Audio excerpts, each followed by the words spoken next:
소리뉴스는 융자의 정석, 이진명이 이끄는 트리니티는 진솔하고 명확합니다. 28년을 한결같이 융자는 이진명에게 맡기세요. 각종 반찬, 도시락, 잔치 음식으로 30년을 지켜온 한국의 맛, 나눔 잔치집 404-543-9113 오늘 식탁이 파티가 됩니다. 알파레타에 위치한 이탈리안 퓨전 패밀리 레스토랑 루치스. 여러분의 눈높이에 맞춰 정조준하는 교통사고 전문 정준법률사무소. 한 곳에서 시작되는 안정된 미래, 선우앤선우 종합보험 후원으로 만들어지고 있습니다. 1월 8일 목요일 뉴스웨브25 소리뉴스입니다. 조지아주 소득세 폐지를 목표로 한 세제 개편 논의가 본격적인 입법 단계로 접어들었습니다. 공화당이 주도하는 조지아주 입법위원회는 7일 주의회 의사당에서 회의를 열고 개인 및 기업 소득세를 단계적으로 폐지하는 방안을 담은 최종 보고서를 승인했습니다. 해당 보고서는 올 여름 동안 마련된 것으로 내주 개회하는 입법회기에서 법안 초안의 기초 자료로 활용될 예정입니다. 이번 제안에 따르면 2027년부터 단독 신고자는 연소득 5만 달러, 부부 공동 신고자는 10만 달러까지 주소득세가 면제됩니다. 이에 따라 전체 납세자의 약 3분의 2가 주소득세를 내지 않게 될 것으로 공화당 측은 전망했습니다. 이에 법안 지지자들은 이를 시작으로 2032년까지 소득세를 제로로 낮추는 것이 최종 목표라고 설명했습니다. 위원회에 참여한 민주당 소속 의원 3명은 모두 반대표를 던졌습니다. 민주당 측은 장기적인 재정 안정성에 대한 우려를 제기하며 향후 입법 과정에서 반대 입장을 분명히 하겠다고 밝혔습니다. 공화당 의원들은 이번 계획이 정부 서비스 축소로 이어지지 않으며 판매세 인상이나 주 차원의 재산세 신설도 없을 것이라고 강조했습니다. 이번 최종 보고서는 다음 주 개회하는 조지아 제너럴 어셈블리에 공식 제출될 예정이며 이를 토대로 조지아 소득세 폐지를 둘러싼 본격적인 입법 논의가 이어질 전망입니다. 귀넷 카운티 위원회는 2026년도 카운티 운영과 주요 사업을 위한 총 25억 8천만 달러 규모의 예산안을 최종 승인했습니다.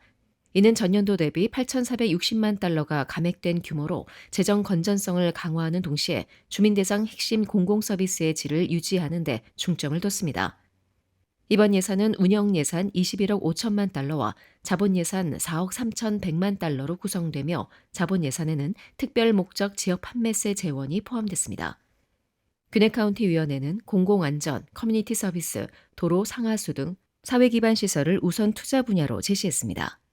러셀 로열 재무국장은 카운티의 비전과 사명, 가치를 기반으로 수립된 이번 예산은 우수한 공공서비스를 제공하면서도 재정적 책임을 유지하도록 설계됐다고 밝혔습니다. 이어 높아지는 비용과 경제적 불확실성 속에서 지출을 신중히 관리하고 기본 사항에 우선순위를 두는 데 초점을 맞췄으며 자본 프로젝트 일정과 예산도 실제 사업 진행 상황을 반영했다고 설명했습니다. 니콜 러브 핸드릭스 카운티 위원회 의장은 이번 예산은 고위급 지도부의 집중적인 노력의 결과라며 위원회와 주민들이 요구해온 효율성 제고와 더 나은 서비스 제공을 충족하면서도 전체 예산을 줄이는 성과를 거뒀다고 평가했습니다. 다만 핸드릭슨 의장과 로열 국장은 올해 절감액에는 한시적 조치가 포함돼 있다며 중장기 재정 안정성을 위해 향후에도 지속적인 운영 효율화 노력이 필요하다고 강조했습니다. 한편 예산에는 911 전화 시스템 업그레이드, 커뮤니티 리소스 센터 확충, 도로 재포장 및 유지보수 강화, 안전한 식수 공급과 하수 오수 관리 지속 투자 등의 주요 사업으로 반영됐습니다.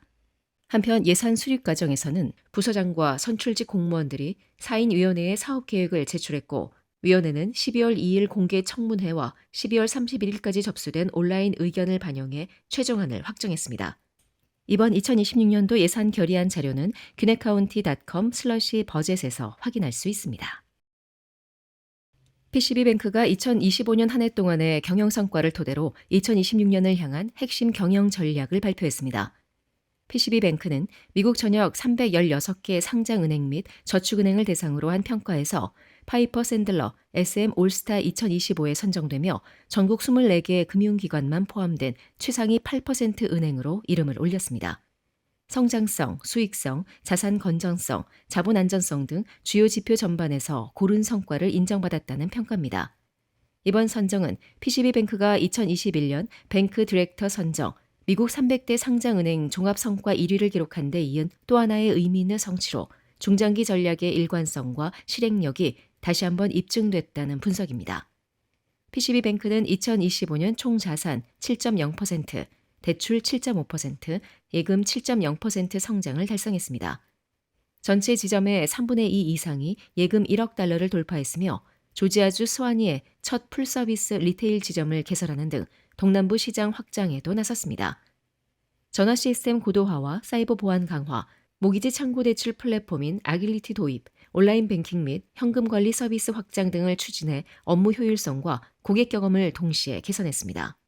지역사회 기업 부문에서는 CRA 봉사 시간 1,400시간 이상을 기록하며 직원 참여를 확대했고 저소득 중산층 가정 학생들에게 10만 달러 이상의 장학금을 지원하는 등 사회적 책임 경영을 강화했습니다. PCB뱅크는 2026년을 맞아 핵심 예금 확대, 인재 투자 강화, AI 기반 미래형 은행 구축, 지역사회 참여 및 파트너십 확대를 주요 전략으로 제시했습니다. 이를 통해 안정적 수익 기반을 강화하는 동시에 디지털 전환과 지역 밀착형 금융을 병행해 지속가능한 성장을 이어간다는 방침입니다. 헨리 킴 CEO는 신년 메시지를 통해 2025년은 철저한 리스크 관리와 전략적 실행으로 경쟁력을 입증한 한 해였다며 2026년에는 핵심 예금 기반을 공고히 하고 인재와 기술 투자를 확대해 미래형 커뮤니티 은행으로 도약하겠다고 강조했습니다. 이어 금융을 넘어 신뢰와 가치를 제공하는 동반자로서의 역할을 강화해 나가겠다고 덧붙였습니다. KCPC 연합한국학교는 지난 3일 오전 2학기 개학을 앞두고 교사 개학 준비 모임을 교육관에서 개최했습니다. 이날 모임은 새학기 학사 운영 방향과 주요 행사 일정을 공유하고 역사, 문화, 교육 역량 강화를 위한 강의로 진행됐습니다. 모임은 오전 10시 다과 시간으로 시작됐으며 이어 박문숙 교감이 2학기 주요 행사 일정을 안내했습니다. 2월에는 설날 행사, 청소년 포럼, 휴강, 3.1절 행사가 예정돼 있고 3월에는 성취도 측정, 역사야 놀자, 동요대회가 열립니다. 또 4월에는 봄방학 휴강과 상상나라 행사가 진행되며 5월에는 성취도 측정 및 동남부 동요대회, 종강, 졸업식과 가을학기 등록이 예정돼 있습니다. 이날 모임에서는 기쁨 반 새 교사로 김수진 교사가 소개돼 교사들의 환영을 받았습니다. 첫 강의에서 선우인호 교장은 이민 역사를 주제로 강의하며 1903년 1월 13일 하와이 이민을 언급, 이날은 미주 한인 이민 역사의 출발점이라고 강조했습니다. 선우 교장은 초기 이민자들의 헌신과 희생이 오늘의 한인 사회를 이뤘다며 한글학교가 언어 교육을 넘어 이민 역사와 정체성을 함께 전하는 교육의 장이 돼야 한다고 밝혔습니다. 이어 최혜선 교사는 천도, 핫플레이스 한양으로를 주제로 2강을 진행해 조선시대 수도 한양의 형성과 경복궁을 중심으로 한 궁궐 문화를 소개했습니다. 해당 강의는 교사들이 수업에 적용할 수 있는 내용으로 큰 호응을 얻었습니다. 또한 박문숙 교감은 2학기를 체계적으로 시작할 수 있는 의미 있는 시간이었다며 학생들이 즐겁고 깊이 있는 한국어와 한국 문화를 배울 수 있도록 최선을 다하겠다고 강조했습니다.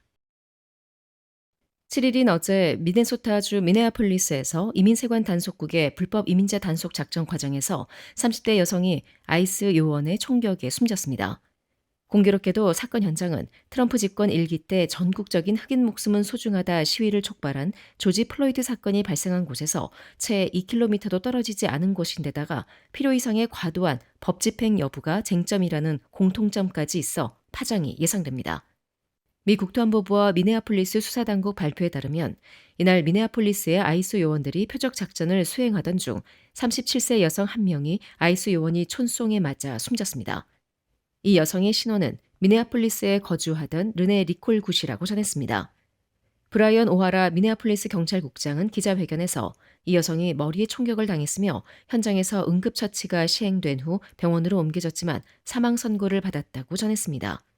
국토안보부는 사건 발생 후 낸 성명에서 아이스 요원이 표적작전을 수행하던 중 폭도들이 요원들을 맞기 시작했고 이들 과격 폭도 중 한 명이 자신의 차량을 무기화해 요원들을 차로쳐 살해하려 했다며 이에 한 아이스 요원이 자신과 동료의 생명, 공공안전을 우려해 방어 사격을 가했다라고 말했습니다. 국토안보부는 사망 여성 행위에 대해 테러 행위라고 규정했습니다. 한편 뉴욕타임스에 따르면 제이컵 프레스 미네아폴리스 시장은 이날 회견에서 국토안보부의 설명에 대해 헛소리라고 비판한 뒤 아이스 요원이 무모하게 무력을 사용해 인명피해를 냈다고 주장했습니다. 프레이 시장은 또 미네아폴리스에서 꺼지라, 우리는 당신들이 여기 있는 걸 원치 않는다라며 아이스를 거칠게 비난하기도 했습니다. 오하라 경찰국장도 해당 여성이 법집행 요원의 조사 또는 활동의 표적이었다는 어떤 징후도 없다며 중년의 백인인 해당 여성이 자신의 차량을 이용해 아이스 요원이 나타난 현장의 길을 막았던 것으로 보인다고 밝혔습니다. 티멀즈 미네소타 주지사는 또 다른 기자회견에서 우리는 공포를 조정하기 위해 설계된 통치의 결과를 목격하고 있다고 밝힌 뒤 미네소타 주민들에게 나는 여러분의 분노를 느낀다며 나도 화가 난다면서 평화로운 시위를 당부했습니다. 지금까지 1월 8일 목요일 소리뉴스였습니다. 행복한 하루 보내십시오. 고맙습니다.